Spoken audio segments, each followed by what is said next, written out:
This is WPSL Port St. Lucie, the talk of the Treasure Coast.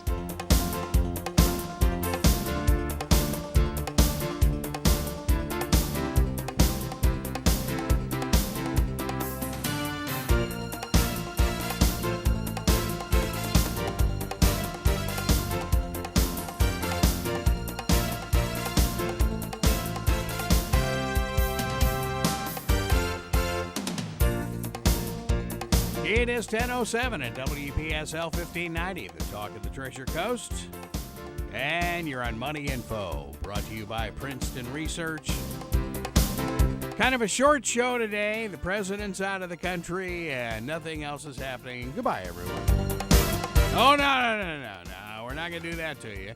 Charles Moscowitz is in lovely Beantown. And, of course, there's not much going on there. The Red Sox are just mediocre. And hey, good morning, guys. This is Gary. I thought I'd learn something this morning and join the show. Who? Hey, Gary. Gary? You mean they actually have telephones in Connecticut? It's amazing they weren't taxed out of existence like most of the other products in Connecticut. Oh, my. Hey, Greg. Yes. Can you imagine what a payphone would cost in Connecticut now? About 20. $20 for the first three. Charles, the call would still be a quarter. It's just that it would be $7 in taxes. Right. Yes, I love it. A payphone. Are there any payphones left? You know, I actually heard, it was, during the Jim Bohannon show, middle of the night, I heard an ad for some payphone company, and I'm thinking, what? Is there really such an animal now? Well, I guess.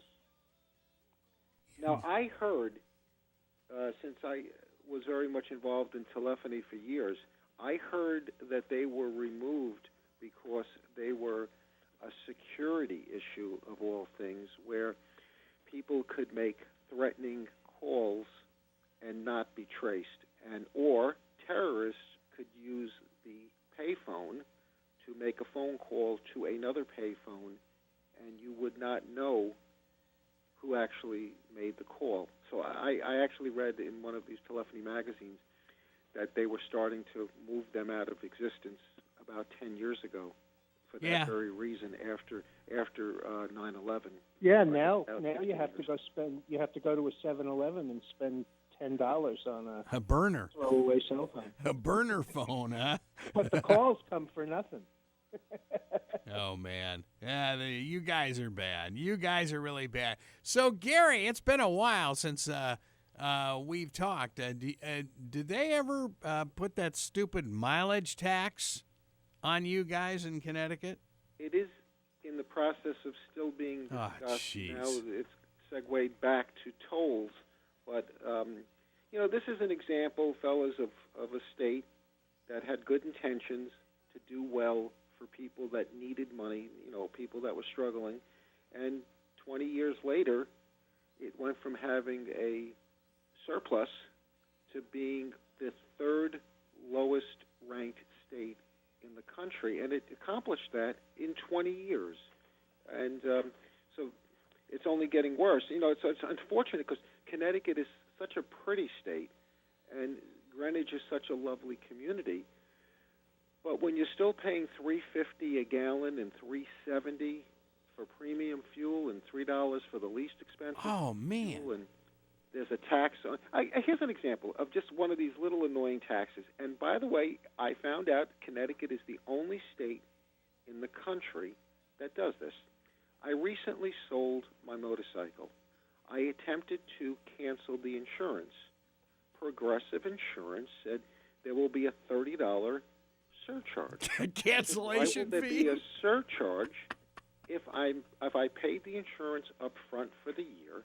I kept the motorcycle for 6 months, and I sold it. Why am I paying you a surcharge? And they said Connecticut charges a $30 surcharge if you should cancel, I guess, motorcycle insurance, if you cancel your motorcycle insurance before the expiration of the agreement, the 1 year. So this is... What if you have an accident on it? You get killed.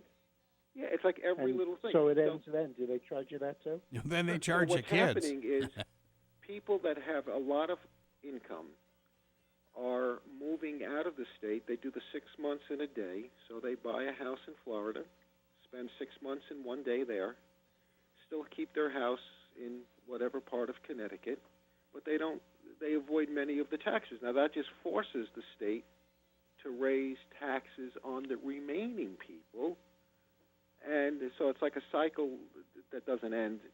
It doesn't end positively. Wow. God, that's And it's not unique to Connecticut. It's New Jersey. It's New York. Oh, I know. Certainly Chicago. It's every liberal, Democratic-run state has these problems. Well, they're going to impose that mileage tax. They've already done it in Oregon, and they're going to do it in, of all places, California, where you can't go anywhere for 50 miles. So it's like, oh my, that's what a way to cripple a business economy than to do something that stupid. But Speaking of the economy, the reason I called in, the reason I tune in is I'm not in the stock market at all right now. I'm interested in specifically looking at Hertz rental car. The stock has been hammered, and, it's like $10 a share and all that great stuff. But I'm doubting whether or not it makes any sense to buy stocks anymore at the validation it's at. I mean, the numbers are so high that I don't want to get stuck standing when everybody runs for a share. Could I tell you what the only thing you should be looking at to buy relative to Hertz? They're sedans when they decide to sell them, because they have an overwhelming number of them, and nobody is renting them. That's the biggest knock on the company. They bought an enormous percentage of sedans when statistically, that people across all rental companies want to rent are SUVs. And so they're stuck with all of these sedans that have a faster depreciation than any of the other models because they don't hold their value because nobody wants them. So they are generally low mileage, unused, and cheaper than cheap. That was one of the biggest things in the most recent earnings debacle that they had 2 or 3 weeks ago. That was one of the things that was specifically noted. Yeah. Because, it was a direct hit to their balance sheet. So not only were the earnings bad, but the balance sheet was bad. Well, Charles, and I think Hertz is the one that's owned, that Carl Icahn has a big piece of. That's correct. Well, you have to ask the question, who made that huge mistake when you see the country really going to SUVs? It seems a little weird that, they'd be loading up on sedans. I mean, the other thing. I think. Go ahead. The other thing. Well, I think that part of that is that, all of these companies do strategic planning. And if you go back 3 to 5 years and you look at where the price of oil was, the last thing you would have been thinking was SUV. And so they make their plans and they make their deals with whoever the manufacturers are ahead of time. And I'm sure that played a big part in it. A lot of the smaller brands who, as it turns out, have been eaten up by the bigger brands, they had the flexibility to be able to buy, a year or two out, not 3 to 5 years out. And so they ended up with SUVs. And, it's an acquisition. It's the same acquisition as anybody else makes. And that is to be a buyer on a shorter-term basis, as opposed to the 3 to 5 year strategic planning that the guys who buy 10 times as many vehicles had to deal with. You know, the pendulum will swing the other way, or it won't, you know, and there'll be further consolidation. I mean, Avis owns 2 or 3 of the smaller ones. Hertz owns a couple of the smaller ones. I mean, you know, when you go to a JetBlue vacations site or an Expedia site or even a Priceline site, and you go to bundle, depending upon the airline that you choose, you get a different group of auto rental companies with different airlines because they group them together. Because some of the airlines have stakes in some of the rental companies. You know, if I go to JetBlue, I can't rent an enterprise car. Literally, Interesting. you don't get that option. Really? Yes. Wow. And I only rent enterprise because I rent cars here a lot from home, not at airport locations because it's dramatically cheaper. And very often I'll want to drive, you know, from here to, you know, just to go down to the Cape for the weekend or to go to New York for the weekend or that kind of thing. And I don't feel like, you know, taking the Jaguar, or I don't feel like, you know, when I go skiing, I don't feel like taking, well, you can't take the Jaguar skiing because you just can't drive that car in serious snow. So, you know, I'll rent for not the Explorer, the Expedition or something like that. And so I use them all the time. But I can't use them if I go to Florida and I fly on JetBlue, which is the most convenient and the most reasonably priced one. You don't get that option. If I fly on American, I can. Wow. I mean, it's just the way that they package Sure. their deals. Yeah, well, yeah, I'm sure they're trying to bundle with whoever could be a partner for them. So, Right. Gary, there's your answer. Don't buy it. Well, now, having said that, Yes. that contrarian view, years ago, it was 2009, I was interested in a stock called Dollar Tree Rental. DTG was the symbol.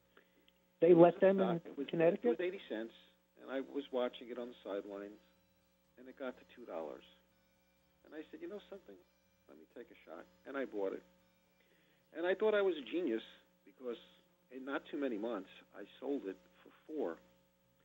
About 8 months later, maybe a year later, a little bit, maybe a little longer than that, but relatively soon, I looked at it again, and it was $28. And then about a year after that, the company was sold for $79 a share. The symbol is DTG, or at least the symbol was. And I always remember that because it's always, hindsight makes geniuses out of all of us, and I was always sorry that I sold at $4. So I started looking about a month ago at other car rental companies, either that potentially could be acquired or had some big names in them. And my thinking was, not always, but some of the big names certainly have a lot of research and usually do not get involved in stocks that are going to trend down, though it certainly happens a heck of a lot. But big names usually make smart choices. That's how they got to be a big name in the industry.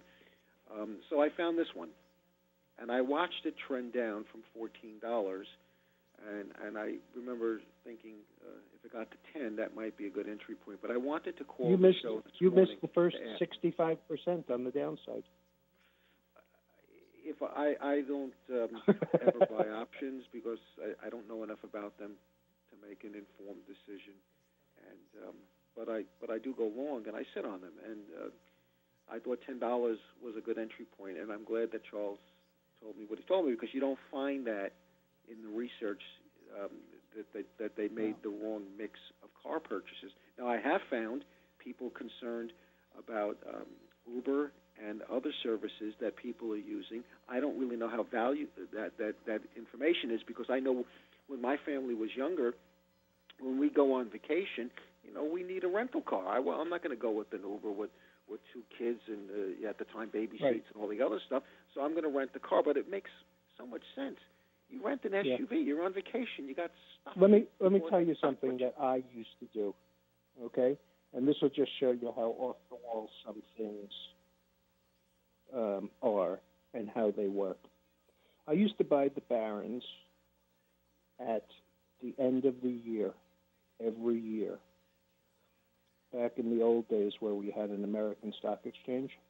Mm-hmm. And I used to look at every stock under 50 cents on the American stock exchange and make a list of them and buy them, because I had always decided that anything under a half a dollar either goes out of business or goes So you up. made your own little mutual or hedge fund or mutual fund. You just went and bought a basket of stocks. And I would do the most cursory of analysis, meaning is this company down from $20 and going out of business, or can this company survive? And all the ones that could survive, I would just buy them.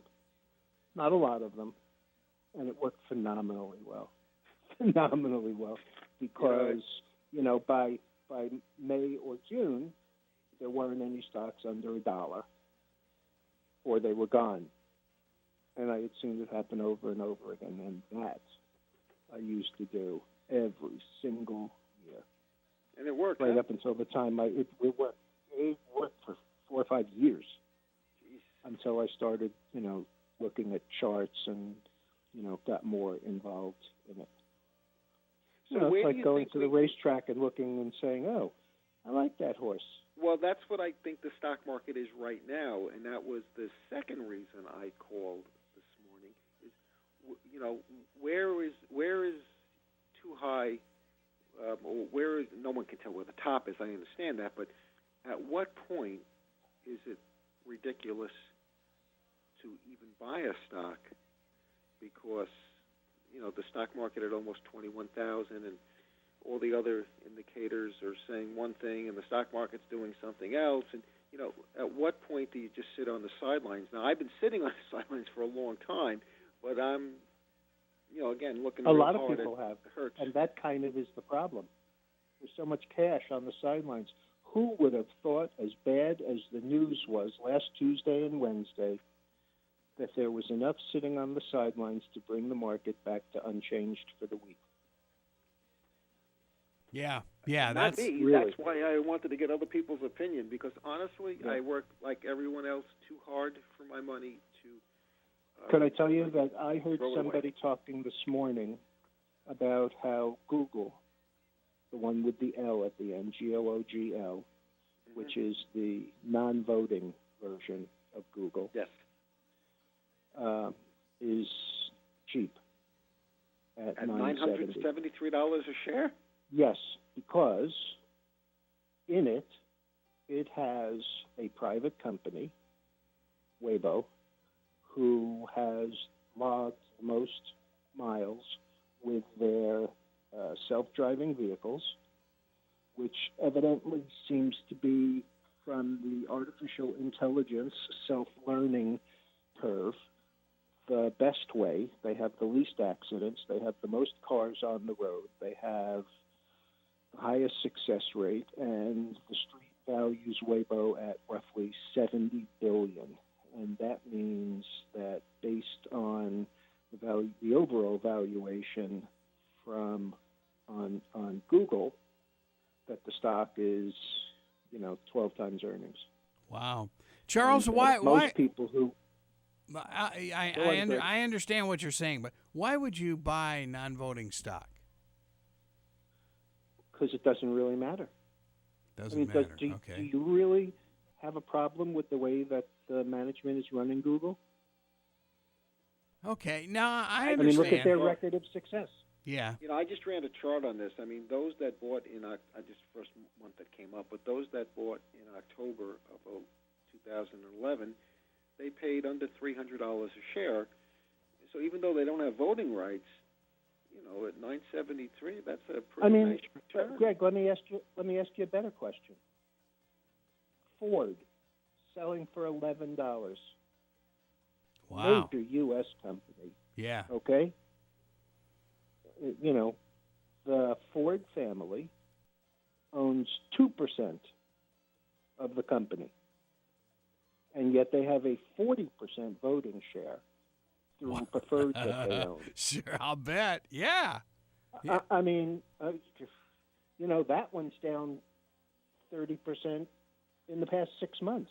I would have more of a problem buying an $11 stock. Well, I'll That be was up 30 cents yesterday. Yeah, we have a show And that a fifth generation Ford family who controls 40% of the company and is clearly the gang that couldn't shoot straight. Wow, interesting. Yeah. Well, and Facebook is the same way. And the one that just came out recently, Snap is totally non-voting. Yeah. I mean, this is, and you notice that none of these companies are listed on the New York Stock Exchange, where the rule is one share, one vote, period. Okay. Boy, I'm glad I didn't buy But, Snap. I just That's right, Gary. You look at some of the other big names that were one share, one vote, but it didn't really help. GM, Kodak, Polaroid. Oh, God. Oh, yes. I mean, did it matter there? You just Clearly, it didn't help anyone. You just got the hat trick with that one, Charles. Yeah, Jeez. I mean, you got to be really old to remember Polaroid. Yeah. Not the company, but the stock. Back in the 50s when it was part of the Nifty 50s. But wow.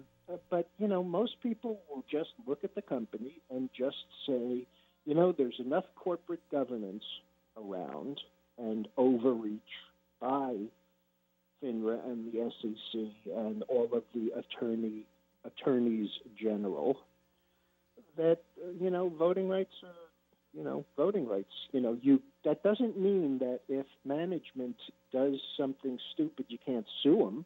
It just means, you're a step away as opposed to able to vote in the first step. I mean, it doesn't mean that they have unbridled power. They don't. I mean, in final, assessment of the issue. But, if you like the way that they're running the company, it really doesn't matter at all. It's not like they're politicians. So what happens to the auto sector if, say, this Google vehicle really becomes mainstream? Well, everybody doesn't want a little round, small vehicle. Google starts selling the operating system. I mean, how long have we been calling cars computers on wheels anyway? People want different styles and different options, and if you're going to make something, a movable living room, whose movable living room do you want? And so, why wouldn't they have, different brands of movable living rooms? The issue becomes, I think, more the ride-sharing systems than the vehicles. Because if there are going to be less of them because millennials don't want to buy a car, they can share a car, or, GM has this new version of ride-sharing like the Zipcar, there will be less demand. I mean, I have a very strong feeling that last year's monster number, 18-point-something million, was the highest you're ever going to see. Mm-hmm. I mean, if any of these things work. Yeah. And so, so that becomes more the issue.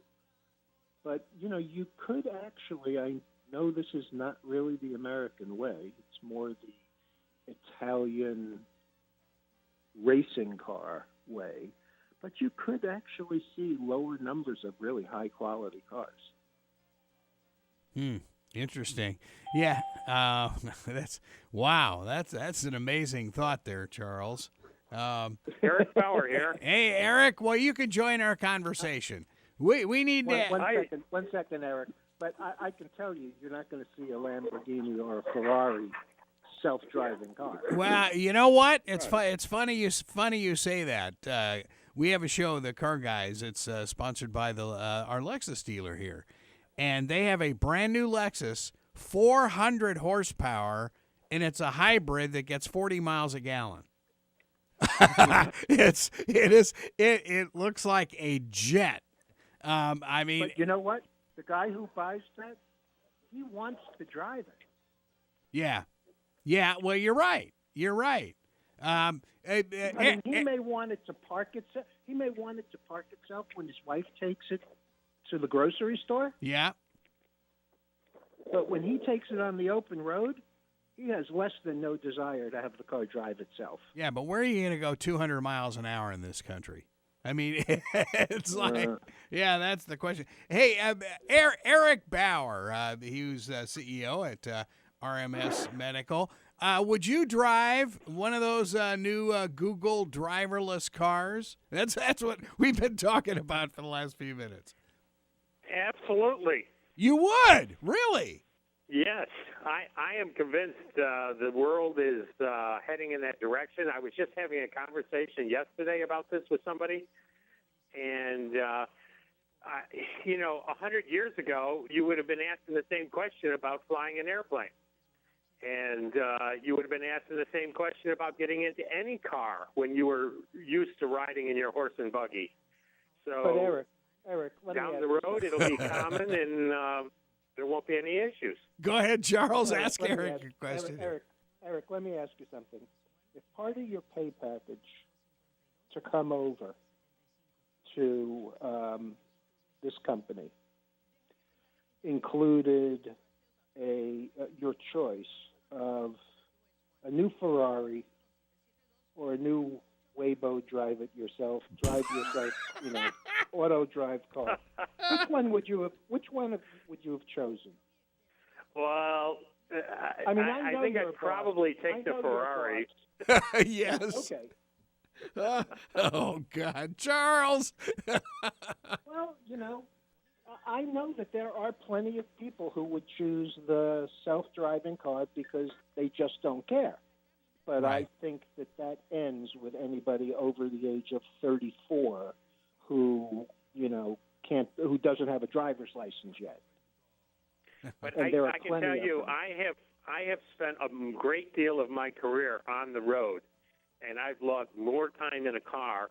And I can tell you, I would have been really happy to get into my car and let it automatically take me somewhere so I could do my emails and everything else so I wouldn't actually have to drive it to get there. So it would have been incredibly productive to have a car that would take me somewhere automatically. Right. I can understand that. Okay, now next dumb question. And we'll get to RMS Medical in a second. Everybody seems to be talking about these high-speed trains around the United States. We've got one all aboard Florida coming through here, supposedly, that we've been fighting in the Treasure Coast. What about this, Eric? High-speed rail. If you had to go to Chicago, would you go high-speed rail or would you go plane? I would go. It depends on how much time I can save. I can tell you today, going through an airport is a nightmare. I spend more time. I could literally drive somewhere faster than I can fly there these days. And look at all the problems the airlines are having. How much time it takes to get through an airport. If I have to go 500 miles, I'm better off just driving there than flying. So certainly if I can get on a train that's going to go high speed, The U.S. is so far behind many other countries in the world relative to high-speed rail. Yes. That it really isn't funny, and I think the U.S. needs to get on board. And I think that high-speed rail is something we should be investing in. And I do it because I just hate flying right now. Going through an airport, going through the scanners, going through all that nonsense. You have to be there hours in advance. It's an incredible waste of my time. And if I could go get on a train and just barrel my way somewhere and do my emails and not have to deal with what you have to deal with the airports, I would absolutely get on a high-speed train. Yeah, but just then. You know why when I go to New York, I'm 23 miles or 28 miles from the airport. If I go to the airport, it takes me an hour to get to the airport, park the car, waste my time going through all of the TSA crap, waiting for my plane to board, and then doing it backwards at the other end and needing a car or a cab at the other end. By the time I get to I-95, 25 minutes from my house, I would just as soon drive all the way, have my car, have no schedule that I have to meet somebody else's schedule, meaning the airport, the airline, and do it all in reverse. Takes me a little over 4 hours to go from four and a half hours to go from my house, my front door, to Manhattan. Why? Yeah, it takes just as long to do it by an airplane. And by the way, the airplane is $140 each way, and gas is $70 each way. And there's a very good chance that you're going to have your flight canceled. Oh, well, that's the other new wrinkle. You're going to have to take me out screaming. Well, yeah, but think about that, Charles. How much money you can actually make. Yeah, well, just think about how much money you make when you get roughed up by an airline and you sue them. That's right. That's terrible. Oh, my God. Yeah, there you go. Oh, what? every once in a while, if I have work to do, I will drive my car 20 minutes to Route 128, the intersection of Route 128 and I-95, where the Acela train that I didn't have to drive into South Station for has its last stop before New London or Providence, or, I know it's one stop. Okay, and I can get the train there. It's about the same money, but, it's 20 minutes, and I can be in Penn Station in 3.5 hours from there. And that makes sense because, as Eric is saying, that's 3.5 hours of productive time. Well, Eric, you're west of the city. Where do you fly out? Or you're northwest of the city. Northwest of the city. Yeah, we're northwest of the city, and it depends on where I'm going. If I'm going somewhere local, I can get out of Westchester. I can fly out of Westchester. But usually, if I'm going to any major city or if I'm going across the country, I have to go to Newark because I'm on the northwest of the city. I hate going to LaGuardia or Kennedy. It's a nightmare to get over there. But it literally takes me almost an hour, depending upon the traffic, to get to Newark. And then you have to get there hours in advance, and then you have to pay for parking, and then you got to go through all the security. I hate it. I absolutely hate it. It's flying has become really a nightmare. You can spend an hour going from the entrance to LaGuardia to your terminal with the construction there. Yeah. Yeah. Literally, Greg. I avoid those two airports like a plague. I have seen people when I've driven by LaGuardia, people who get to LaGuardia and get out of their cars on the ramp and walk to their terminal. And just leave the car there? Oh, God. No. I'm talking about people in cabs or Okay. off and stuff. Yeah. They will literally get out because traffic is at an absolute standstill. It's like some genius decided they could do 3 of the terminals all at the same time. Yeah, amazing. Well, face it, you could be in Los Angeles where they're moving 18 gates at once. That was. I was watching the news on that. Can you imagine if you hadn't been there in a while and all of a sudden you realize all these airlines are on different sides of that massive airport? It's like, oh my goodness. Well, Eric, you've been a good sport. What's going on at your company? I mean, now let me tell you about RMS. Now that we've solved the travel problems of the world. Holy smokes! Yeah, we know how you try and get out of the country now. It's through Newark. But what's going on with RMS? Well, I have to say I was pleasant.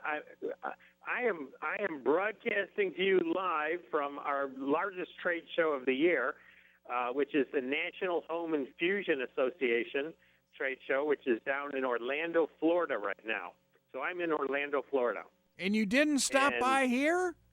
Come on. No, we're busy working. We're doing all kinds of great things at this company right now. And but we flew in on Sunday, and it was funny because as a lot of things have gone away on airplanes now, but I was pleasantly surprised that they actually offered me a snack on my plane on the way down here and a drink. And I've been on other flights where they don't offer that anymore. So it was nice to have a little drink on the plane on the way home, on the way down here. But we arrived here on Sunday. The show opened on yesterday morning, and we have a booth here. It's the National Home Infusion. So everybody who's involved in our industry, which is a infusion industry, anybody who's anybody is here this week. And we have a booth, and we participate in a number of different events, and we actually run roundtable discussions, and we're really engaged. I just finished up a meeting with one of our major customers right before coming online here. And so we're meeting with a lot of our customers. We're talking about new things that we're doing. Two of the things that we are talking about at our trade show today, one is we've just launched, and we literally sent out a press release yesterday on this, is we call it a flow rate calculator for your iPhone or your Android phones. So basically what this flow rate calculator does is it allows you to select one of our devices and configure it for your patient based on the drug that you're delivering. So our system, our drug delivery systems, and this calculator is now available on for free from the Apple Store or from the Google Play Store, and you can download it right onto your phone. And it's a incredible time-saving tool that our customers will be able to use now. Our pharmacies, our nursing teams will be able to use this tool to figure out with our device which flow tubing set for the drug they should be using and how many needles they should be using, and it will calculate out how much time it will take to deliver the drug, and it will save them a lot of time in configuring their system. So we've been showing this to a number of our customers yesterday and today, and they are really excited about this. They said this is a fantastic tool, and our people are going to love this. So we had a press release. We're having an email blast. We're communicating this new tool with them.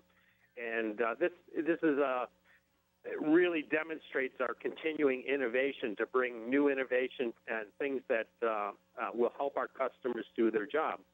Now, in addition to our flow rate calculator, this new device that you can download from the Apple Store or Google Play Store, we are launching our new marketing campaign, which is all about social connectivity, so social media. So we are engaging. We have an avatar for our business. Her name is Emma, and Emma has, and we talked about this the last time I was on the show a little bit. Emma has a Facebook account. She has a Twitter account. She has a Instagram account, and she is now connecting, and she represents our whole company basically. She is now connecting with all the people on social media who use our products and who are engaged in this infusion industry, because what we found was everyone was already engaging each other on Instagram or Twitter, and they were asking each other questions, and they weren't giving the right answers.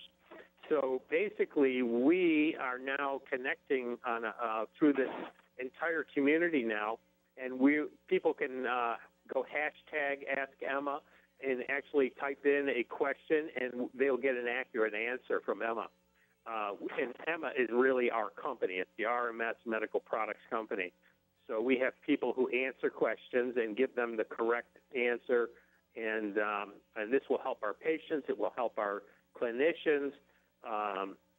And again, I was just with a customer, and we were talking about this whole social connectivity, and they said, "Oh my God, this is fantastic! This is great information. That a great tool that we can use to help our people, all of our branch specialty pharmacies." So our customers are very excited about all the things that we're doing right now.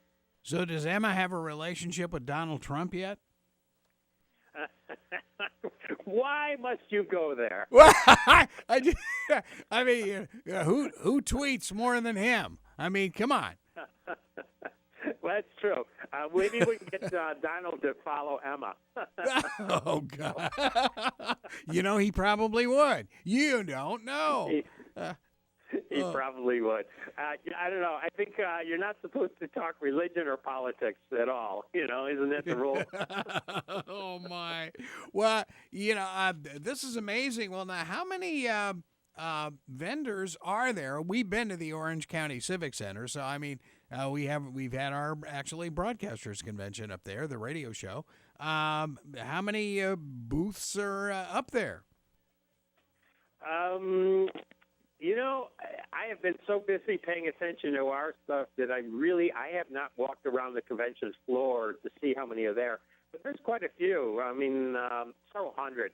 It's not one of the biggest trade shows I've ever been at. I spent 22 years working for Eastman Kodak Company, and when we went to trade shows in the photographic industry, there were like 1,000. It was massive, absolutely massive. It would take you days to walk around the floor. And this show isn't quite that big because we're in the home infusion industry, and it's kind of a niche industry. But there are several hundred booths at our trade show. And we're right up front. We're right by the front door. We got a really prestigious spot, and we're happy to grab everybody as soon as they come through the doors. And again, we have a whole new marketing campaign that we launched this year, which is all patient-focused marketing. It's all about eliminating side effects. A lot of our patients, everybody's under the impression in this industry that the drug is causing the side effects, but it's really not. It's the devices that you're using and the lack of training or the poor training on how to use the devices. So we have this whole thing to try and grab people to come in, which is what are the dirty little secrets of the infusion industry. And the dirty little secrets are the very fact that these side effects are not normal. And everyone's been telling them, have you ever seen the drug commercials on TV where at the end of the commercial they say, oh, it could cause this and brain tumors and cancer. Oh, sure. And then the people go back to smiling at each other. Yeah. The disclaimer runs longer than the spot does. Yes. And so the drug companies have these disclaimers on the drugs, and the reality is that we now have pure evidence that it's not the drugs that are actually, in our case, in our particular industry and the drugs that we're talking about, they're not causing the side effects. It's the infusion process itself. It's the mechanism and the tools and the lack of training of how to inject and how to infuse the drugs into the body. And our systems, the RMS medical systems, are designed specifically to eliminate all of these side effects and to prevent them from happening in the first place. And when you're able to prevent all of these side effects, you get better patient compliance. They actually take the drugs when they're supposed to, and you end up with healthier patients, so your overall medical costs go down because these patients remain healthier over a longer period of time, and they don't end up in the hospital. and they don't end up with repeat visits from home nurses. So if you can eliminate all these side effects that they're getting, which our systems are designed to do, then you can reduce the overall healthcare costs as a result of this, and the people will be healthier and happier, and everybody is in a much better condition. So our whole theme this year is all about showing people how our products prevent all of these side effects from happening, and what the benefits are to the patients and to the pharmacies and to the drug companies as a result of this. So there's a lot of benefits to using our products, and that's what we're putting that message out this year. So it's a very exciting message for us. Boy, that's great. Now, as far as competitors go, do you have many in your field that is as portable as yours? We only have one real competitor who is in the same type of category that we're in, and we are the high-quality supplier. Our products are absolutely the highest quality. They are designed for improving patient quality of life. So because we put so much effort into the quality of products and what they do, we tend to be the higher price supplier in the marketplace. Well, we have a competitor who manufactures in Mexico and basically knocks off every cheap product they can, and they undercut us on price. So their entire scenario is all about price, price, price. And we say quality, quality, quality. And so basically we win when it's all said and done. We come out on top because all of our customers, who are mainly specialty pharmacies and pharmacists, they really care about the patient quality of life and how they service the patient. And I was talking to a number of them yesterday. I had lunch with one, and I said, how do you sell your business versus your competition? And he said, we are all about patient quality. And he said, that's why we use your products, because your products are absolutely the best products on the marketplace. And we want to give our patients the best care possible. So we are absolutely, especially in the U.S., we are, by and large, the majority shareholder of the market share for our products. And but there are a few people who prefer to say, well, I'll buy the good enough products that are cheaper. And I said, are you serious? You're going to give your patients just good enough care? Is that your mission? And they're like, and then they get all flustered and like, well, no, it's not really. We want to give our patients the best care.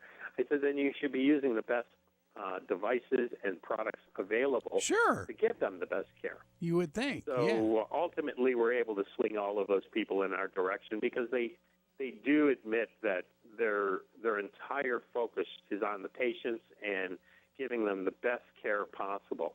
And in the end, when you explain the differences in the products, and it's a scenario where you get what you pay for. I mean, we all know that. It doesn't matter what industry you're in or what products you're looking at. If you suddenly see a product that's really cheap, and you think, oh, well, that's a really great deal, think twice, because there's a reason that it's cheap. Yeah, so that's the old. You do get what you pay for. Yeah. In the end. Yeah, there's no doubt about it. I know Andy a few years back was talking about the military trying to get RMS Medical into the military area. How is that going? We're still working that order with them, and we believe that sometime later this year we will be moving in that direction. So, a lot of our products are used also in not only in hospitals and home care, but also in ambulances and first responder type situations. So many of our products are perfect for the military applications, and we actually have orders for military applications for foreign countries as well. So there's a lot of benefit, a lot of opportunity to work with the military, and we believe that we will make some progress with them before the end of the year. That's awesome. Well, you know, and you mentioned the ambulances, and I mean, this is one of those things where because you don't need power, you should be in every ambulance in the United States, around the world, as far as that goes. It makes perfect sense. Right, and that's our devices are battery-free and power-free, and they're all mechanically designed. And it's funny because you sometimes feel like you're stepping back in time because everybody's moving towards automation, but the reality is, for the type of patients that we have, the best solution for them is the simplest solution. And there are many very complicated electronic pumps out there that are computer operated, and you have to program them. And but the reality is, our patients don't need all of this technology. They need a very simple, easy to operate. Many of our patients are 5-year-old children who can actually use our device and insert their own needles with proper training and put their own infusion needles into them and actually do their own infusions. So we have children who use our device because it's funny because it's, from a user point of view, it's very simple to use, but it does a very complex set of things internally. So Andy is the original developer, designer of our products. He actually holds all the patents, and he did an incredible job of designing a product that is incredibly easy to use, but does an incredibly complex task under the shelf. So we're very proud of our products, very proud of what they can do for us. Well, welcome to our state of Florida, and have a good time in Orlando, along with a few hundred other folks at your convention. Yeah, I just wish you guys, we had a giant rainstorm come through here last night. It was lightning and thundering and pouring rain. It's like, wait a minute, isn't Orlando supposed to be sunny country here? Well, we're only supposed during the day. Only during the day. Yeah, we're supposed to get a front through here, which was in the mid part of the country. So you may get a lot more of that tonight and tomorrow night. So good luck to you. I know. Well, all right. Well, I appreciate you guys having me back. I enjoy talking to you anytime. And again, coming direct from Orlando, Florida, at our trade show, we're excited to be here. Hey, well, that sounds great. Eric Bauer, RMS Medical Products, and boy, they're announcing a whole bunch of stuff at the Infusion Show. So, Charles, looking at the numbers here, we just have about a minute to go. What are we looking at for NASDAQ and the Dow? Not much. NASDAQ is down a little. It's down 271. The S&P is up about 271, and the Dow is up about 25 or 30 bucks. Really not much going on. All right. Well, thank you very much, Charles Moscowitz. Mike King, you get better, and we'll talk to you next week. You have been listening to Money Info from the Treasure Coast Lexus studio in Port St. Lucie, Florida. Money Info can be heard every Tuesday at 10 o'clock right here on WPSL, Port St. Lucie. WPSL.com, webcaster to the world, and WPSL TV on YouTube.